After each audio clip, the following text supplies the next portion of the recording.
가슴에 손을 얹고 저를 따라해 주시기 바랍니다. 나는 예수님 때문에 감사합니다. 나는 예수님 때문에 행복합니다. 나는 예수님 때문에 잘 될 겁니다. 아멘. 반드시 그렇게 되시기를 주님으로 축원합니다. 오늘 말씀의 제목은 집안의 가훈과 법도는 알고 계십니까? 세 번째 시간입니다. 지난 2주간 동안 우리는 하나님의 계명이었던 십계명을 통해서 아버지께서 우리 가운데 말씀하시는 가훈과 가풍에 대해서 이야기를 들었습니다. 제1계명은 너는 나 이외에 다른 신들을 내게 있게 하지 말지니라. 제2계명은 우상 숭배하지 말라. 제3계명은 하나님의 이름을 망령되게 일컫지 말라. 제4계명은 안식일을 지켜라입니다.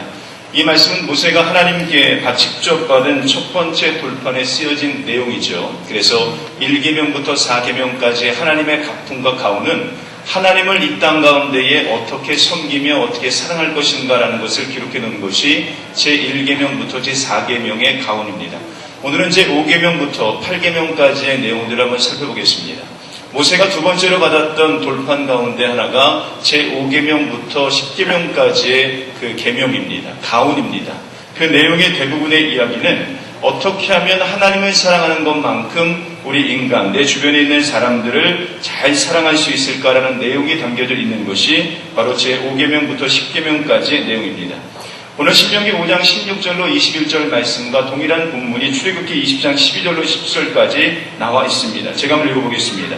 내 부모를 공경하라. 그러면 너의 하나님 나 여호와가 내게 준 땅에서 내 생명이 길리라. 살인하지 말지니라. 간음하지 말지니라. 도둑질하지 말지니라. 내 이웃에 대하여 거짓 증거하지 말지니라. 내 이웃의 집을 탐내지 말지니라. 내 이웃의 아내나 그의 남종이나 그의 여종이나 그의 소나 그의 낙이나 물은 내 이웃의 소유를 탐내지 말지니라. 출애굽기의 말씀과 신명기의 말씀의 공통적인 내용이 바로 이웃을 어떻게 사랑하고 섬길 것인가라는 그 내용이 바로 두 번째 돌판에 기록되어 있는 내용이고, 또 뿐만 아니라 그 내용이 하나님 아버지께서 우리 가운데 주시기를 원하시는 가훈과 가풍이라는 것입니다. 제5계명, 내 부모를 공경하라입니다. 여러분 부모님 잘 섬기고 계실 줄 믿습니다. 그리고 제5계명의 시작의 의미가 참으로 재미있는 것은 내 이웃을 사랑하는 그 첫 번째 출발이 내 부모를 공경하라는 것부터 출발한다는 겁니다. 여러분 내 부모를 공경한다는 의미는 두 가지의 의미가 있습니다. 첫 번째 의미는 뭐냐면 부모를 공경하라는 의미는 좋은 자식이 되라는 겁니다. 좋은 자녀가 되라는 의미가 있습니다. 보이는 부모조차도 제대로 섬기지 못하는 사람이 어찌 보이지 않는 하나님 아버지라는 분을 우리가 섬길 수 있겠습니까?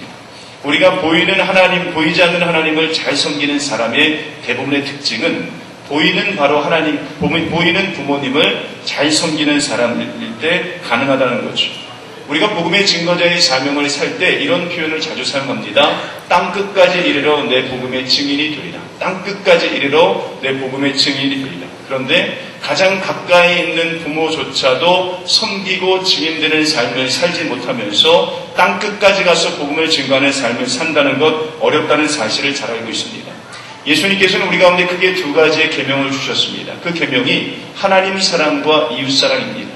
그런데 이웃 사랑이라는 이 말을 표현하실 때에 이렇게 이야기합니다. 내 이웃을 내 몸과 같이 사랑하라. 그러니까 이웃을 사랑하는데 누구처럼 사랑한다고요? 내 몸을 사랑하는 것처럼 이웃을 사랑하라고 이야기합니다.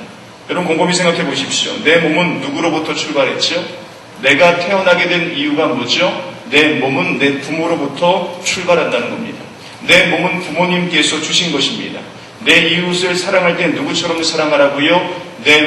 이웃을 내 몸과 같이 사랑한다는 이 의미는 내게 주신 내 몸을 주신 부모로부터 그 이웃으로부터 그 부모를 사랑하는 마음으로부터 이웃을 사랑하고 내 몸을 사랑하는 것, 그것이 바로 이웃사랑, 하나님 사랑의 출발이다라는 것이죠. 우리가 일제강점기 시대예요. 우리나라 사람은 대부분 장발이었습니다. 요즘 우리 여성분들이 이렇게 길게 머리를 기르시잖아요. 그런데 예전에는 많은 분들이, 대부분의 분들이 이렇게 저처럼 머리가 없는 분들 빼고요. 대부분이 장발이었습니다. 그런데 우리 일제시대 때 특별히 1895년에 을미사별이라는 것을 일본 애들이 일으켜요. 그리고 나서 을미개혁이라는 것이 벌어지게 되는데 그때 역사 공부를 하시는 분들은 알겠지만 1895년에 이 단발령이라는 것이 시행됩니다. 단발령. 여러분 단발령이 뭐죠?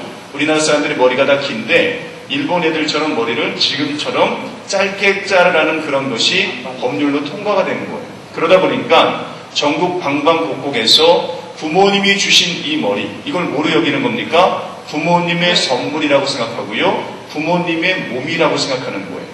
어떻게 부모님이 주신 이것을 부모님의 몸과 같은 내 머리카락을 잘라낼 수 있겠느냐. 차라리 내 목을 잘라라 해가지고요. 목을 메고 죽은 사람들도 많고요. 그 머리를 자르지 않아서 많은 핍박을 받은 사람들도 있습니다. 여러분, 옳고 그름의 문제를 떠나서 당시의 시대적인 분위기가 뭐죠? 내 몸이 누가 준 거예요? 내 부모가 준 겁니다. 내 몸을 아끼는 것처럼 내 부모를 아끼고 사랑하는 것, 성경은 그것은 뭐라고 이야기하냐면 내 부모를 나와 같이 사랑하는 것처럼 내 이웃을 사랑하는 것이 하나님의 계명 가운데의 하나라는 겁니다. 오늘 이 본문의 말씀에 내 부모를 공경하라는 이 단어, 이 공경하라는 히브리어는 카바드라는 단어를 씁니다. 이 카바드라는 이 단어는 어떤 의미가 있냐면요, 무겁다라는 의미가 담겨져 있습니다. 그러게 좋은 자식은 좋은 부모를 어떻게 대하냐면 무겁게 대한다는 겁니다. 무겁게 대한다는 의미는 부모의 삶의 무게를 결단코 가볍게 여기지 말라는 거예요. 부모가 살아왔던 그 모습이 때로는 인간의 눈으로 볼 때 연약하게 보일 때가 있습니다. 부모님 중에서도 부모 같지 않은 부모들도 있다는 겁니다. 그러나 성경은 명확히 말합니다. 좋은 부모를 공경하라고 이야기하지 않고 부모를 공경하라고 이야기하는 거예요.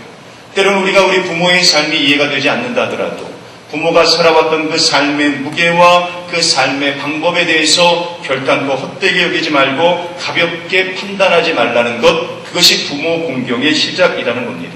우리 주변에 많은 사람들, 특별히 우리 크리스찬들 가운데에 대부분의 분들은 부모를 공경합니다. 그러나 때때로 그 이야기를 들어보고 사람의 모습들을 보게 되면 내 부모는 나에 대해서 해준 게 아무 것이 없다라고 말하는 분들이 계세요. 저도 이제 40대가 넘어서 자녀를 키우다 보니까요, 제가 어린 시절에 우리 부모님께 했던 그 말이 참으로 후회가 되더라고요. 걷지도 못하는 사람, 먹을 것도 제대로 찾지 못한 어린 시절부터 우리 부모님들은 어떤 방법을 사용한다 하더라도 우리 자녀들을 먹이고 살리기 위해서 애쓰고 노력한 그 삶의 무게마저도 부인하고 부정하는 삶, 그것은 하나님께서 결단코 좋아하지 않는 삶의 모습이라는 겁니다. 두 번째로 부모를 공경하는 의미는 좋은 자식이 되라는 의미와 함께 좋은 부모가 되라는 의미도 담겨져 있습니다. 여러분, 십계명은 상호적인 계명입니다. 이 상호적인 개념이라는 것은 이런 겁니다. 십계명은요, 하나님 아버지를 아버지라고 부르는 사람들이 지킬 수 있는 계명이 이 십계명이라는 거예요. 하나님을 아버지라고 부르지 않는 사람들은 십계명을 지킬 이유가 없습니다. 우리가 십계명의 말씀을 지키고 하나님의 가언을 따른다는 것은 우리와 하나님과의 관계가 아버지와 아들과 아버지와 딸과의 관계라는 겁니다. 그렇게 십계명은 관계 계명이기에 이 관계가 제대로 형성된 사람만 지킬 수 있는 것이 십계명이라는 겁니다. 여러분, 부모를 공경하라는 것은 자식의 입장입니다. 그런데 부모의 입장에서는 가만히 앉아서 공경만 받는 것이 아니라 이 자녀가 공경을 할 수 있을 만큼의 좋은 부모가 되는 것, 이것도 십계명의 내용 가운데 포함된다는 겁니다. 전심으로 자식을 바른 심성으로 사랑하면 부모 공경과 효도는 당연한 결과로 되돌아온다는 겁니다. 여러분, 참 재미있는 사실은요, 성경의 말씀을 보면요, 부모를 공경하라는 표현은 딱 3번 나와요. 부모를 공경하라. 이게 누구 입장이에요? 자녀된 입장에서 부모를 공경한다라는 이 말은 3번 딱 등장합니다. 그리고 나머지는 다 어떻게 표현되냐면 좋은 부모가 되라고 이야기하고 있어요. 나머지는 다 어떻게 되어 있다고요? 좋은 부모가 되라고 그렇게 이야기하고 있습니다. 여러분, 이 표현이 많은 이유가 뭘까요? 우리나라 속담 중에 이런 속담이 있습니다. 용장 밑에 약졸없다는 속담이 있어요. 용장 밑에 약졸없다. 이 말의 의미가 뭐죠? 위의 것은요, 닮아간다는 것입니다. 용맹함을 보고 자란 사람은 용맹해진다는 의미입니다. 지난주에 제가 저녁 늦게까지, 우리 목요일 저녁 늦게까지 우리 청년부 양육을 했습니다. 그때 있었던 에피소드를 제가 한 가지 말씀드리겠습니다. 한 남자 청년이, 우리 교회는 남자 청년이 한 명밖에 없습니다. 남자 청년이 차례가 되어서 이야기를 하기 시작했어요. 진지하게 이야기를 막 하기 시작했습니다. 언어 표현도 완전히 갱상도 발음과 억양을 가지고요. 아주 그냥 자기가 하고 싶은 말을 열심히 이야기를 하더라고요. 그런데 옆에서 한 자매가 웃기 시작했습니다. 그 자매는 다름 아닌 그 형제의 누나였습니다. 그래서 제가 그 형제의 누나가 웃고 있기를 물어봤습니다. 너 왜 웃냐? 라고 하니까 이 자매가 하는 말이 이겁니다. 목사님, 얘 말하는 투가요, 너무 아빠하고 똑같아서요. 동생이 말하는 투가 아빠하고 똑같답니다. 그래서 제가 속으로 얘기했습니다. 이제 알았니? 사실 네 말도 니네 엄마랑 말투가 똑같아. 기억하십시오, 여러분. 부모가 먼저 있고 자식이 나중에 있는 겁니다. 부모가 먼저 있고 자식이 나중에 있는 겁니다. 성경의 원리는 큰 자가 작은 자를 섬기라고 말하고 있어요. 큰 자가 작은 자를 섬기는 것, 여러분 좋은 자식 갖고 싶으세요? 좋은 부모 먼저 되면 됩니다. 자녀들이 꿈을 키우는 그런 자녀로 만들고 싶습니까? 꿈을 봤어야죠. 부모가 가지고 있는 꿈의 크기가 자녀들의 꿈의 밑바탕이 된다는 것입니다. 부모가 먼저 꿈을 꿔서 대가를 지불하고 신앙을 경험하고 하나님을 경외하는 삶을 살기 시작하면 그 자녀들은 자연스럽게 그것이 삶의 여정과 방법임을 알기에 부모가 먼저 있고 자식이 나중에 있는 것처럼 부모를 공경하는 하나님의 말씀은 자녀의 입장에서는 부모의 삶의 무게를 인정하고 받드는 것, 그리고 부모의 입장에서는 그 자녀가 부모의 삶을 따라갈 수 있도록 그렇게 하나님 앞에서 바르게 살아가는 그런 모습으로 살아가는 저와 여러분 되시기를 주님으로 축원합니다. 하나님 아버지의 가훈과 각풍 제6계명은 살인하지 말라라는 겁니다. 살인하지 말라. 사실 우리가 하나님께 받은 계명 가운데요, 제일 떳떳하게 내가 지금 이 계명을 지키고 있다라고 생각하는 것 중에 하나가 이 살인하지 말라라는 계명입니다. 혹시 우리 몸된 공동체 가운데에 사람 죽여보신 분 계십니까? 사람 한번 죽여보셨어요? 예. 우리는 다 사람을 죽여본 경험들이 별로 없습니다. 그래서 이 계명을 들을 때 나는 그래도 10계명 가운데 살인하지 말라라는 이 계명은 그래도 좀 잘 지키나 보다라고 생각을 하는데요. 그런데 이 계명은요, 문자적으로만 해석하면 안 되는 거예요. 이 계명은 마음 안에서조차도 살인하지 말라는 내용을 포함하고 있습니다. 제가 지금 여러분들에게 예수님께서 하신 말씀을, 이 살인에 관련된 말씀을 제가 여러분들에게 한번 말씀드리겠습니다. 마태복음 5장 21절로 22절 말씀에 보면 예수님께서 살인에 대해서 이렇게 정의를 내리십니다. 잘 들어보세요. 옛 사람에게 말한 바 살인하지 말라. 누구든지 살인하면 심판을 받게 되리라 하였다는 것을 너희가 들었으나, 예수님 말씀하시죠. 살인하면 뭐 받는다고요? 심판받는다라고 말하고 있습니다.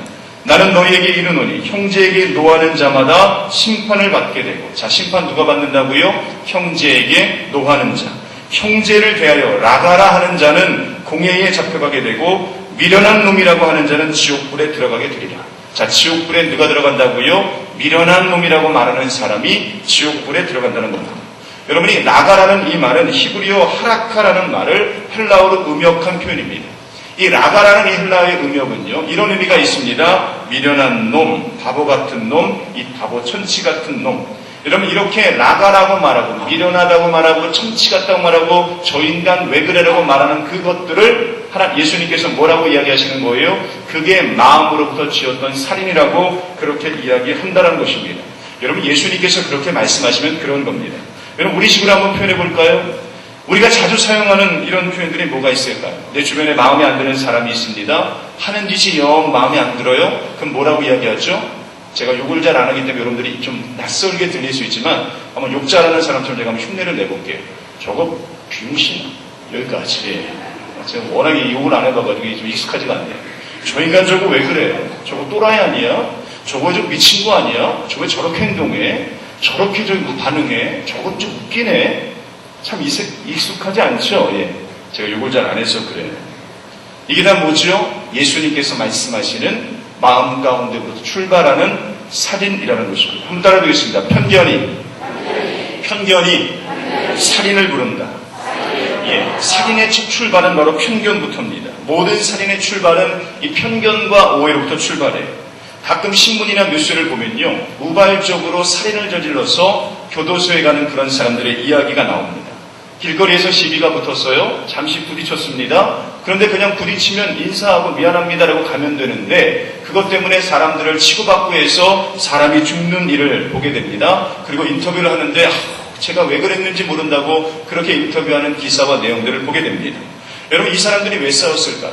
이 사람들이 왜 살인을 저질렀을까요? 편견에서부터 출발한다는 겁니다. 지나가다가 부딪혔습니다. 그런데 이렇게 얘기합니다. 어쭈, 나를 치고 가? 이게 나를 무시하네? 어머, 되게 사과도 안 해. 버르장머리 없이 어디 건방지게 나를 쳐다봐. 야, 니 몇 살이야? 야, 니 몇 학번이야? 너 어느 동네 사람이야? 등등의 족보를 이야기하다가 싸움하기 시작합니다. 때려요. 물건을 집어던져요. 그러다가 잘못 휘둘렀는데 평상시에는 한 번도 제대로 못 때렸던 사람이 어떻게 때렸는데 제대로 맞은 거예요. 그러다가 사람이 죽게 된다는 것입니다. 왜요? 이 살인은 편견과 오해를 많이 가지고 있는 사람들이 저지를 수 있는 습관 가운데 하나라는 것입니다. 여러분, 우리 인생 역시 마찬가지죠. 우리는 다 자기 편견과 고집을 가지고 있는 사람들이 있습니다.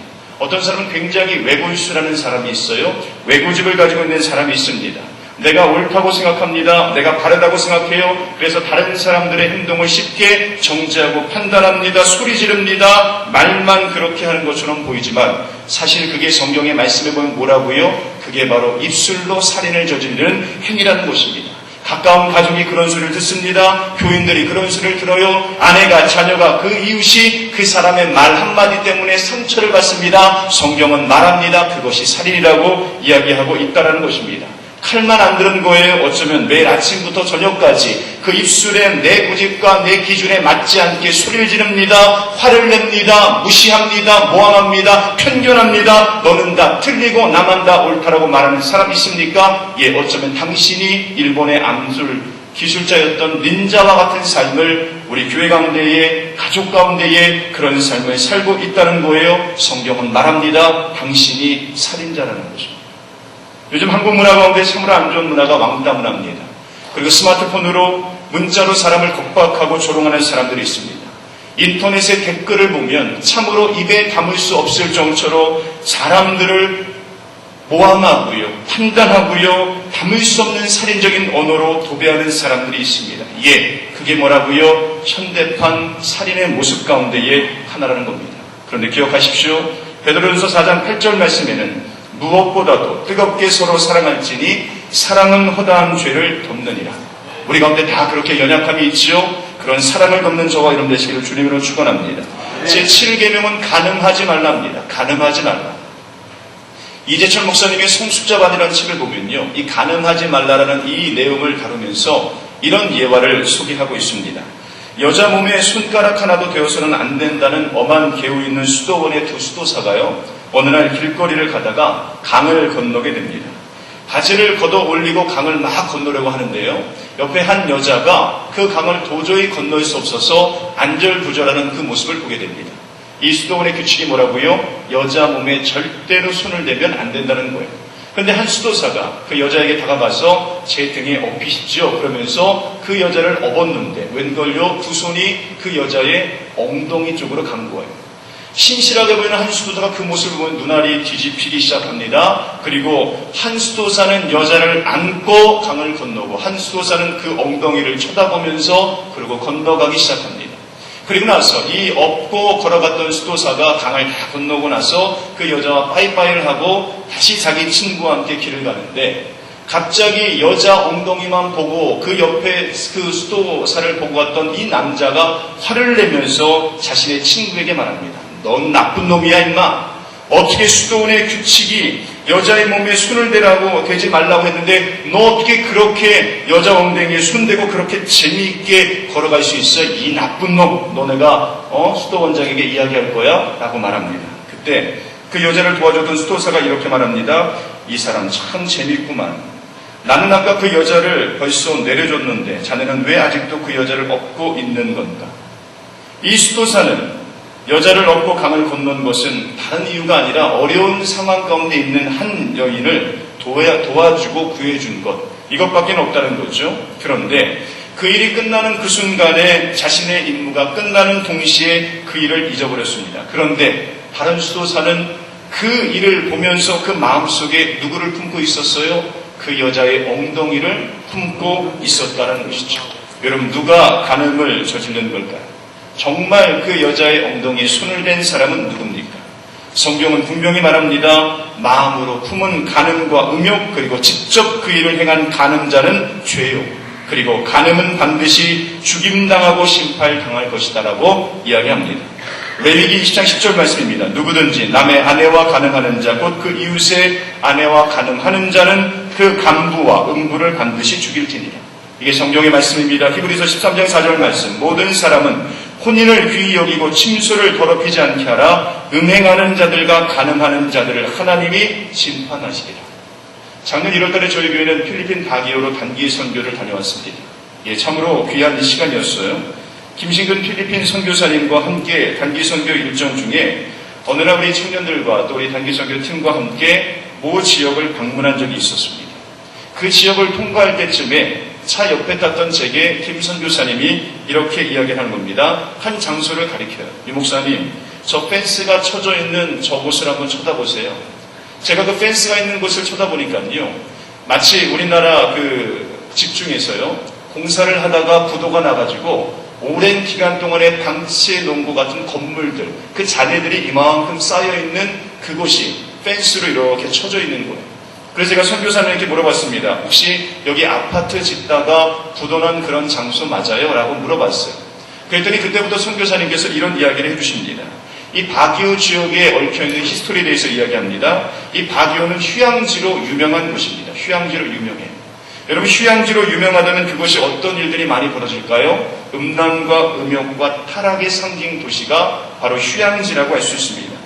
부도를 나서 건물을 짓다가 만 것처럼 보이는 그 건물은 사실 유명한 호텔이었습니다. 유명한 호텔이었어요.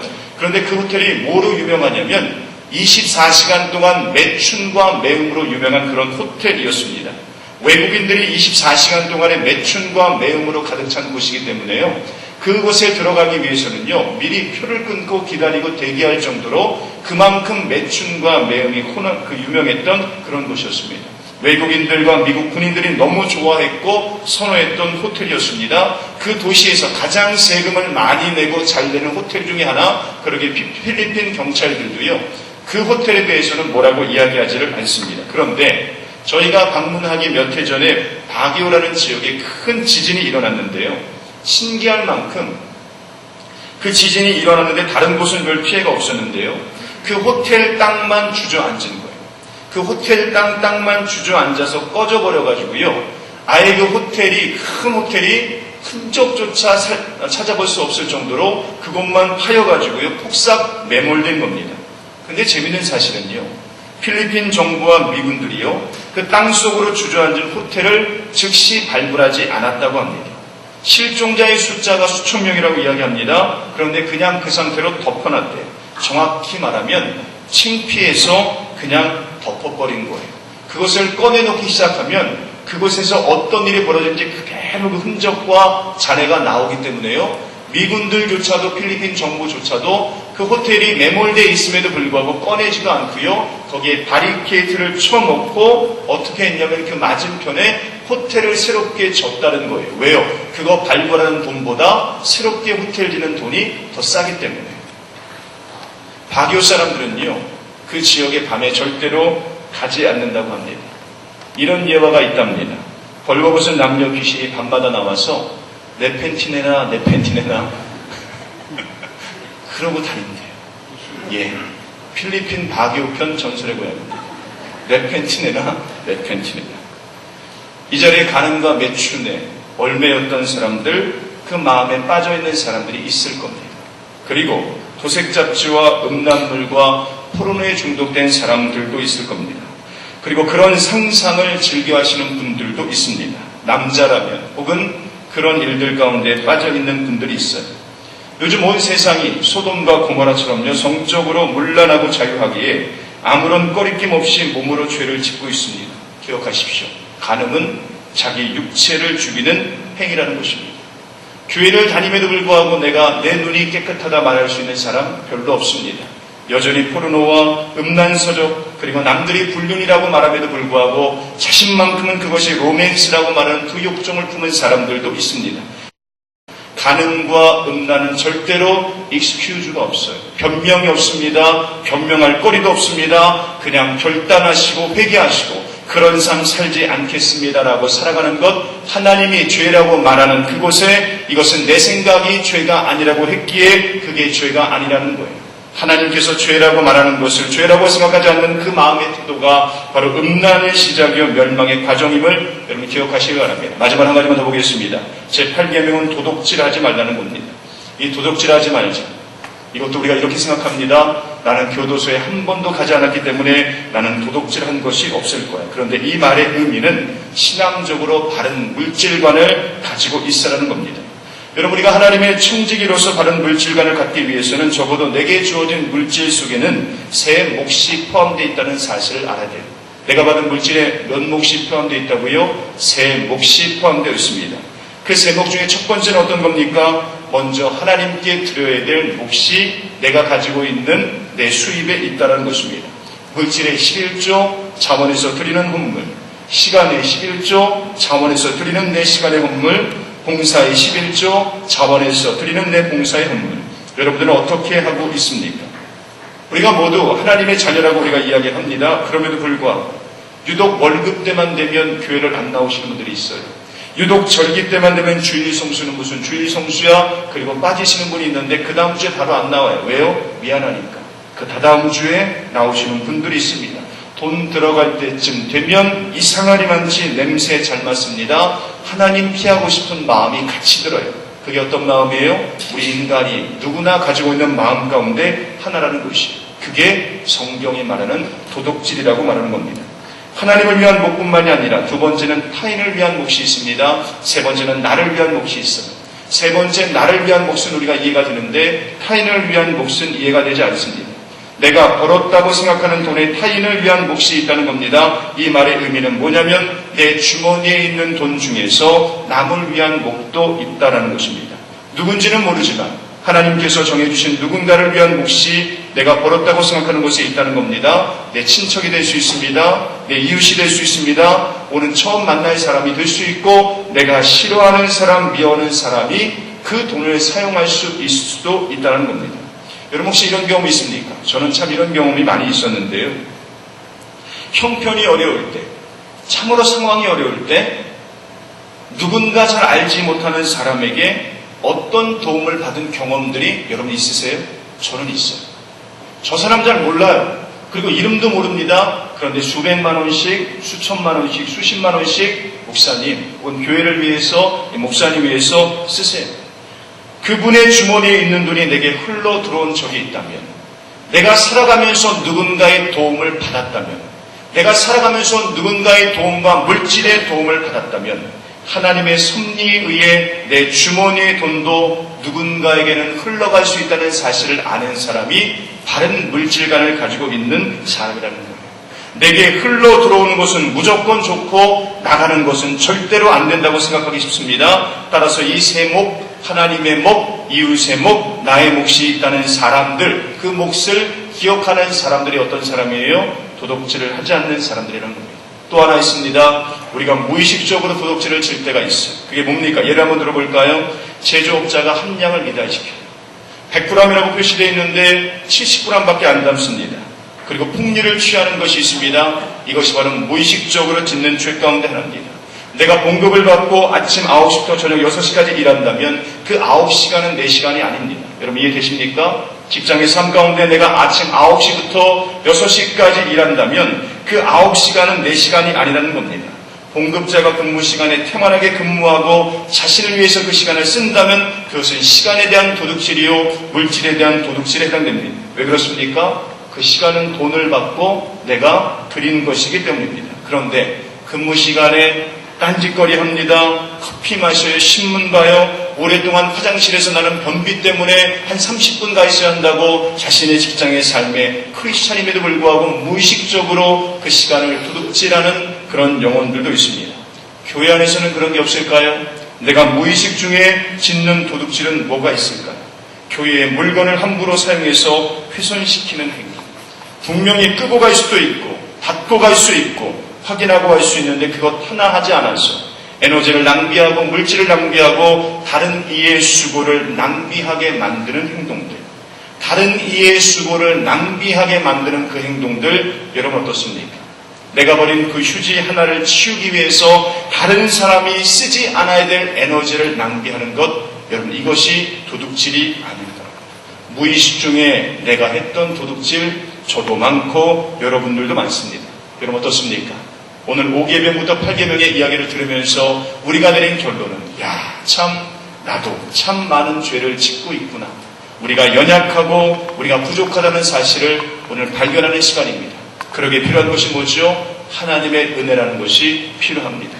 말씀을 정리합니다. 하나님께서 우리 가운데에 하나님을 사랑하는 방법과 이웃을 사랑하는 방법에 대해서 가르쳐주고 있다는 겁니다. 내 이웃을 내 몸같이 사랑하는 것, 그것은 부모의 공경으로부터 출발합니다. 살인하지 마십시오. 간음 저지르지 마십시오. 도둑질하지 마십시오. 그것이 하나님께서 창조하신 내 이웃을 배려하고 사랑하는 사실이라는 것을 기억하는 저와 여러분 되시기를 주님의 이름으로 축원합니다.